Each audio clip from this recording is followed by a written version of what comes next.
என்றும் புதியது, பாடலென்றும் புதியது, பொருள் நிறைந்த பாடலென்றும் புதியது. முருகா உன்னை பாடும் பொருள் நிறைந்த பாடலென்றும் புதியது.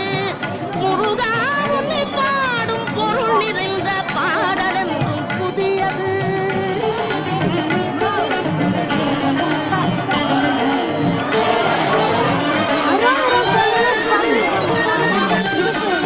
அருள் நிறைந்த புலவர் நெஞ்சில் அமுதமென்னும் தமிழ் கொடுத்த பொருள் நிறைந்த பாடலென்றும் புதியது. அருள் நிறைந்த புலவர் நெஞ்சில் அமுதமென்னும் தமிழ் கொடுத்த பொருள் நிறைந்த பாடலென்றும் புதியது. முருகன் என்ற பெயரில் வந்த அழகே என்றும் புதியது. முருகன் என்ற